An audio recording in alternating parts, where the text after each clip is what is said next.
2,500। 2,500? দেখলে তো, তোমাকে আমি বলেছিলাম না, মানুষ চিনতে কখনো আমার ভুল হয় না।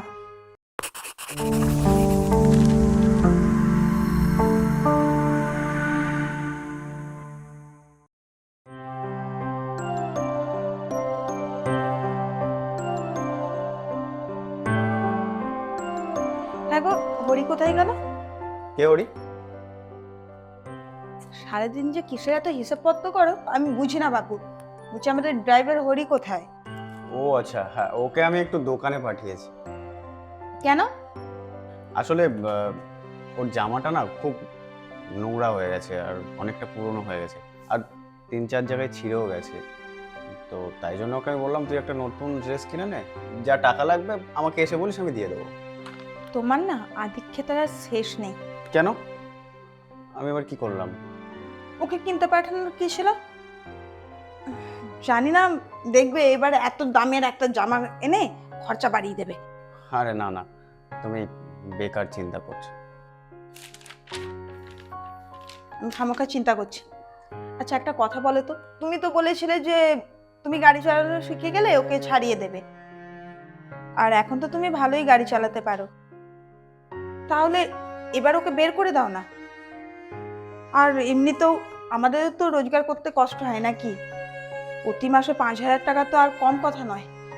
মানছি বর্ষা, 5,000 টাকাটা অনেক বেশি, কিন্তু ওর কাছে অনেকটাই সীমিত টাকা, আর ও সারা মাস কাজ করে ওই 5,000 টাকাই ইনকাম করতে পারে। সেটা যদি ওর থেকে আমরা কেড়ে নিই তাহলে ও করবে কি? বাবা, তুমি তো দেখছি দিন দিন দয়ার সাগর হয়ে যাচ্ছ। দেখো, ও তো এই কিছুদিনই হলো এখানে কাজে লেগেছে, এর আগেও ও সংসার ছিল, ও বেঁচেও ছিল।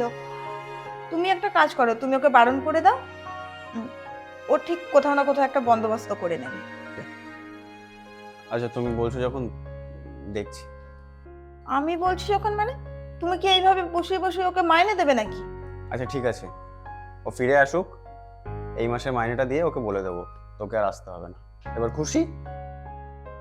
হ্যাঁ। আহ, দেখো, প্রতি মাসে 5,000 টাকা করে যদি জমাই, তাহলে তো আমার একটা সোনার গয়না হয়ে যায় বলো। আর ফিউচারে গিয়ে তো ওটা আমাদের অ্যাসেটও, তাই না? ঠিক আছে, বেশ, তুমি যা বলবে তাই হবে।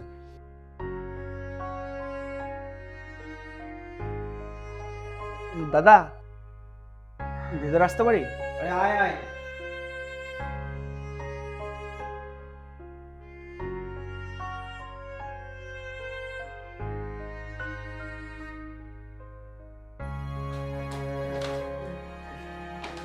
দেখুন তো জামাটা কিরকম হয়েছে। আরে, এটা তো বেশ দামি জামা মনে হচ্ছে। হ্যাঁ, একটু দামি বটে। তো কত নিল এটা? আহ, কি হচ্ছে এটা কি? তুমি আবার এসবের মধ্যে পড়ছো কেন? চুপ করে বসো না, দেখছো তো কথা বলছি। তুই চুপ করে আছিস কেন, বল কত নিল এটা? 2,500। 2,500? দেখলে তো, তোমাকে আমি বলেছিলাম না, মানুষ চিনতে কখনো আমার ভুল হয় না। কি কি করতে পারে সব বুঝি। ম্যাডাম, আপনি কি বলছেন আমি বুঝতে পারছি না। আমি কিছুই বুঝতে পারছি না, নেকাপোনা। আরে তুমি শুধু শুধু ছোট একটা ব্যাপারকে জটিল করছো। আমি শুধু শুধু যদি শুনে না, এর কিন্তু একটা টাকাও আমি দেব না, আমি পরিষ্কার জানিয়ে দিলাম। এ বাবা, ছি ছি, এর জন্য আমি টাকা নেবো কেন?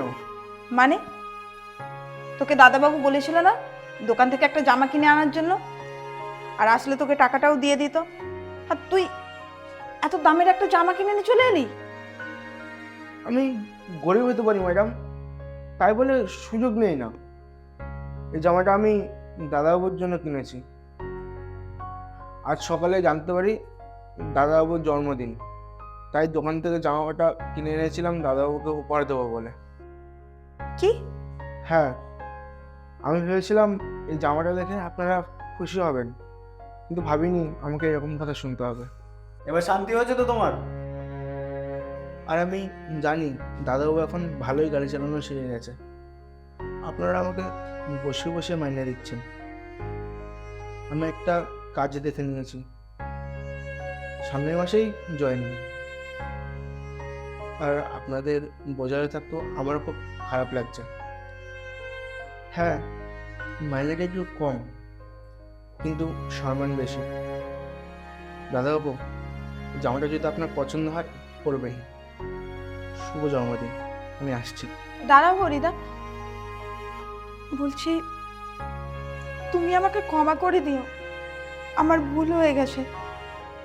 তুমি সামান্য 5,000 টাকার মাইনে পেয়ে দাদা বাবুর জন্য 2,500 টাকার গিফট কিনে আনলে। আর আমাদের কাছে তো 2,500 টাকা কোনো ব্যাপারই না, তাও তোমাকে দেওয়ার আগে কতই না অপমান করেছি। পারলে তুমি আমাকে ক্ষমা করে দিও। আর বলছি, কাজটা তুমি এখন ছেড়ো না। আর তোমার দাদাবাবু তো সবসময় আমাকে নিয়ে বেরোনোর সময় পায় না। আমাকে অফিসে ছাড়তে যাবে গিয়ে যদি তুমি চাকরিটাই ছেড়ে দাও। আমাকে ক্ষমা করে দেবেন ম্যাডাম। আমি গরিব হতে পারি, কিন্তু আত্মসম্মান বোধটা এখনো বিসর্জন দিতে পারিনি। আসছি।